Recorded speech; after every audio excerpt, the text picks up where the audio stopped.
सरदार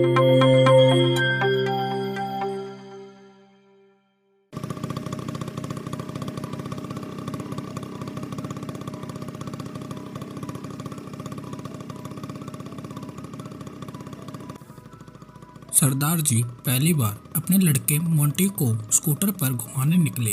रास्ते में अंगूर दिखे और बंटी चिल्लाया, पापा पापा अंगूर खाना है।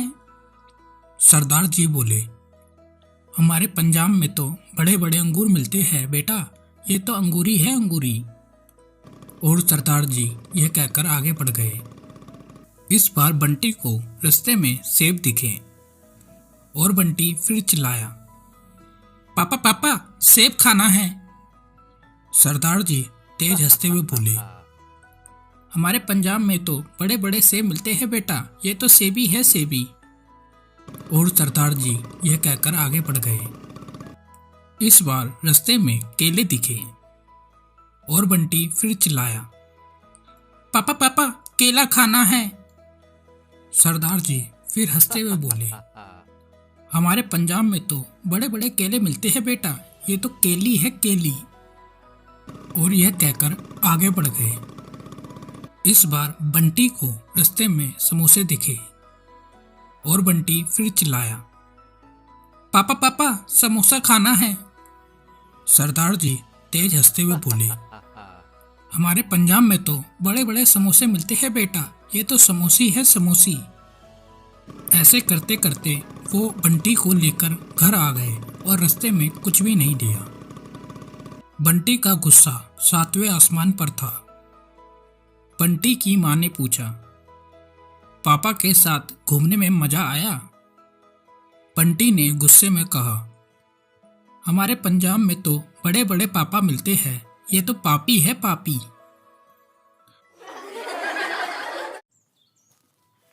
एक बार एक साधु अपने शिष्यों के साथ नदी में स्नान कर रहे थे। तभी एक मुसाफिर वहां से गुजरा तो साधु को नदी में नहाते देख वो उनसे कुछ पूछने के लिए रुक गया। वो साधु से पूछने लगा, साधु जी एक बात बताइए कि यहाँ रहने वाले लोग कैसे हैं, क्योंकि मैं अभी अभी इस जगह पर नया आया हूँ और नया होने के कारण मुझे इस जगह के बारे में कुछ ज़्यादा खास जानकारी नहीं है।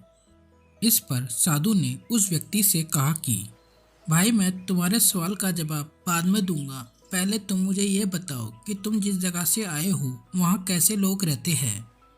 तो इस पर उस आदमी ने कहा, उनके बारे में क्या कहूँ महाराज, वहाँ तो एक से एक लालची और मतलबी लोग रहते हैं, इसलिए तो उन्हें छोड़कर यहाँ बसेरा करने के लिए आया हूँ। साधु ने जवाब दिया, भाई तुम्हें इस गांव में भी वैसे ही लोग मिलेंगे, लालची और मतलबी। साधु की यह बात सुनकर वो आदमी आगे चला गया। थोड़ी देर बाद एक और मुसाफिर उस मार्ग से गुजरता है और साधु को देखकर प्रणाम करने के बाद कहता है, साधु जी मैं इस गांव में नया हूँ, परदेश से आया हूँ और इस गांव में बसने की सोच रहा हूँ, लेकिन मुझे यहाँ की कोई खास जानकारी नहीं है, इसलिए आप मुझे बता सकते हैं यहाँ कैसे लोग रहते हैं। साधु ने इस पर फिर से वही बात कही और उनसे कहा कि मैं तुम्हारे सवाल का जवाब तो दूंगा, लेकिन बाद में, पहले तुम मुझे ये बताओ कि तुम जिस देश से भी आए हो वहाँ रहने वाले लोग कैसे थे। उस व्यक्ति ने महात्मा से कहा, साधु जी जहाँ से मैं आया हूँ वहाँ अच्छे और नेकदिल इंसान रहते हैं। मेरा वहाँ से कहीं और जाने का कोई मन नहीं था, लेकिन काम के सिलसिले में इस जगह आया हूँ और मुझे इस जगह की खूबसूरती अच्छी लगने लगी है, इसलिए मैंने आपसे ये सवाल पूछा। इस पर महात्मा ने उससे कहा, भाई तुम्हें यहाँ भी अच्छे और नेकदिल इंसान मिलेंगे। फिर उस मुसाफिर ने हाथ जोड़ा और आगे बढ़ गया। साधु के शिष्य ये सब देख रहे थे तो उन्होंने मुसाफिर के जाते ही पूछा, गुरुजी ये क्या, आपने दोनों मुसाफिरों को अलग अलग जवाब दिए, हमें कुछ भी समझ नहीं आया। इस पर मुस्कुराते हुए साधु बोले, आमतौर पर हम अपने आसपास चीज़ों को जैसे देखते हैं वैसे वो होती नहीं हैं। इसलिए हम अपने अनुसार अपनी दृष्टि से चीज़ों को देखते हैं। और ठीक उसी तरह जैसे अगर हम अच्छाई देखना चाहें तो हमें अच्छे लोग ही मिलेंगे, और अगर हम बुराई देखना चाहें तो हमें बुरे लोग ही मिलेंगे। सब अपने अपने देखने के नज़रिए की बात है। हमें इस कहानी से यह शिक्षा मिलती है कि अगर हम लोगों में बुराई को ढूंढेंगे तो हमें बुराई ही देखने को मिलेगी। अगर हम लोगों में अच्छाई को ढूंढेंगे तो हमें अच्छाई ही देखने को मिलेगी। एक साधु घूमते हुए एक नगर से होकर जा रहे थे। रास्ते में उन्हें एक सोने से भरी पोटली मिली। साधु तो सन्यासी थे, भला इस सोने से भरी पोटली का क्या करते, इसलिए उन्होंने ये सोने से भरी पोटली किसी गरीब को देने का फैसला किया। ऐसे ही कई दिन बीत गए और उन्हें कोई गरीब व्यक्ति नहीं मिला।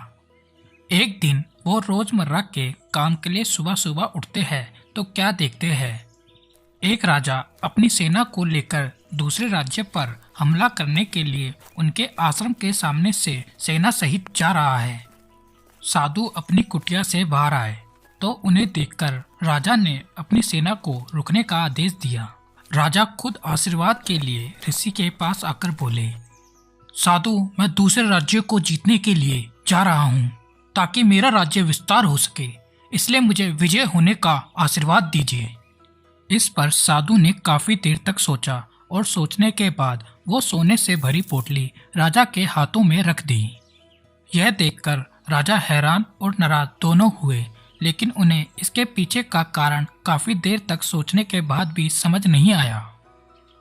तो राजा ने साधु से इसका कारण पूछा तो साधु ने राजा को सहज भाव से जवाब दिया कि तो खांसते हुए साधु बोले, ए राजन, ये सोने से भरी पोटली मुझे आश्रम आते हुए रास्ते में मिली थी, तो मुझे लगा इसे किसी गरीब को दे देना चाहिए जिससे किसी गरीब का भला होगा। बहुत खोजने के बाद भी मुझे कोई गरीब व्यक्ति नहीं मिला, लेकिन आज तुम्हें देखकर यह ख्याल आया कि तुमसे ज़्यादा गरीब तो इस राज्य में कोई है ही नहीं, क्योंकि तू इस राज्य में सब कुछ होने के बाद भी किसी दूसरे बड़े राज्य की लालसा रखता है, और यही कारण है कि मैंने तुझे ये सोने से भरी पोटली दी है। और साधु की यह बात सुनकर राजा को अपनी गलती का एहसास हो गया और उसने युद्ध करने का विचार भी त्याग दिया। हमें इस कहानी से यह शिक्षा मिलती है कि अगर हमारे पास ज़्यादा धन हो तो हमें उससे दूसरों की मदद करनी चाहिए, ना कि उनसे बचा कुचा धन भी छीन लेना चाहिए।